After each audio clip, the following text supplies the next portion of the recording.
Hi, அனைத்து தமிழக உறவுகளுக்கும் இந்த தமிழின் முதற்கண் வணக்கம். முதல் வீடியோ இதுதான்.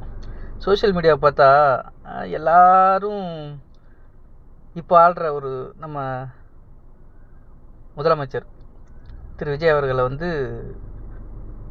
என்னென்னமோ பேசுகிறீங்க, ஏகப்பட்டது பேசுகிறீங்க. தற்கூரி இவருக்கு எப்படி பேச வரும், இவர் எப்படி அரசியல் நாகரிகமாக பேசலை, அப்படி இப்படின்னு நிறையா சோஷியல் மீடியாவில் பார்த்துட்ருக்கேன். உண்மையிலேயே அவர் பேசுனதில் என்ன தவறுன்னு நினைக்கிறீங்க? அவர் வளர்ந்த விதம், அவர் நடந்த விதம், இது எல்லாமே சினிமா அந்த மாதிரியான ஒரு பஞ்சு டைலாக்ல தான் வளர்ந்தார், வாழ்ந்தார். ஆனால் இதே தமிழக மக்களுக்கு ஏதாவது செய்யணுன்ற மிகப்பெரிய நல் எண்ணத்தில் தான் வந்திருக்கிறாரு. இப்போ அவருக்கு அந்த கவர்ச்சின்ற ஒரு விஷயத்தை பெருசாக எடுத்துக்கிட்டு எல்லோரும் வேறு மாதிரி அவர் ஒரு இது பேசுகிறீங்கள, அது எந்த விதத்தில் நியாயமாக உங்களுக்கு தோணுது? எப்படி மறைந்த முன்னாள் முதல்வர் நம்ம கலைஞர் ஐயா பாவாடை நாடாவை அழித்துப்பார், உள்ளே உலகம் தெரியும், அந்த மாதிரி ஒரு நாகரிகமாக இன்டைரக்டாக பேசுனா இருக்கிற மக்களுக்கு எல்லோரும் அக்செப்ட் ஆகுமா? மாற்றம் வேணும்னு ஆசைப்பட்டதே நீங்கள் தான், போட்ட ஓட்டும் நீங்கள் தான், அப்புறம் ஏன் அவங்களே குறை சொல்கிறீங்க? அப்போ நீங்கள் பேசுகிற எல்லாரும் அவருக்கு ஓட்டு போடாதவங்க தான் கண்டிப்பாக இதை நீங்கள் பேசணும் அப்படின்ற ஒரு கருத்து தான் நிலவும்.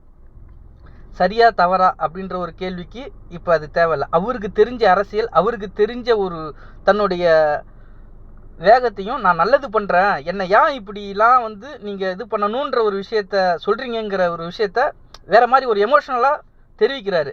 பட் அதே உங்கள் அண்ணனோ, உங்கள் தம்பியோ, உங்கள் அம்மாவோ, உங்கள் அப்பாவோ இந்த எமோஷனலை தெரிவித்தா நீங்கள் இப்படி தான் ரியாக்ஷன் கொடுப்பீங்களா? எனக்கு புரியல. அவரை கொஞ்சம் விடுங்க. மாற்ற வேணும்னு ஆசைப்பட்டு எல்லாமே செஞ்சீங்கல்ல, செஞ்சது நீங்கள், கொஞ்சம் டைம் கொடுக்கலாம்ல. ஒரு 10 மாத குழந்தைய 100 மீட்டர் ஓட்டப்பந்தயம் ஓட சொல்கிற மாதிரி இருக்குது. நீங்கள் இவன் என்னடா லூசு பைய மாதிரி பேசுகிறான்னு கூட நீங்கள் யோசிக்கலாம். இதெல்லாம் தெரிஞ்சு தானே நீ அரசியல் களத்துக்குள்ளே வந்திருக்கணும். இது தெரியாமல் ஒன்றே யார் அரசியல் களத்துக்குள்ளே களத்தில் வந்தது அவர் தானே. அது அவர் சரியாக செய்வார்னு நிர்ணயிச்சது நீங்கள் தானே. அப்போ அவர் செய்ய விடணும்ல. தற்கூரினா என்னன்னு இன்னமும் அர்த்தமே நிறைய பேருக்கு தெரியல. யாராவது தெரிஞ்சால் கொஞ்சம் கமெண்ட் பண்ணி அதை ஒரு சோஷியல் மீடியாவில் முதல்ல விளக்கம் கொடுங்க. தற்கூரிக்கு விளக்கமே. உண்மையிலேயே ஒரு சில விஷயங்கள் ஓகே, இம்ப்ரூவ்மெண்ட் இப்போ தான் கொஞ்சம் கொஞ்சமாக ஆகுது, க்ரோத் இப்போ தான் ஆகுது. தமிழ்நாட்டோட க்ரோத் இன்க்ரீஸ் ஆகும்னு நம்புவோம். அந்த நம்பிக்கை அவர் செயல்படுத்துவார் அப்படின்ற ஒரு விஷயம் நமக்கு தெரியுது. அவர் சொன்ன பதவி ஏற்ற போது ஒரு விஷயம் சொன்னார். சொல்லும்போது என்ன சொன்னார்?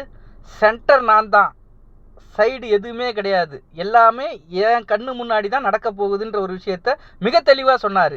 இது உண்மையிலே தமிழக மக்கள், நீங்கள் எல்லாரும் ஓட்டு போட்ட மக்களும் சரி, ஓட்டு போடாத மக்களும் சரி, அந்த 34-35% இருக்கிற அந்த பர்சன்டேஜ் மக்களும் சரி, மீதி இருக்கிற 65% மக்களும் சரி, எல்லாருக்குமே அவர் முதலமைச்சர் தான், எல்லாருக்குமே அவர் நல்லது தான் செய்யணும்னு ஆசைப்படுவார் அப்படின்ற நம்பிக்கையில் தான் இவ்வளோ மக்கள் தேர்ந்தெடுத்திருக்கிறாங்க.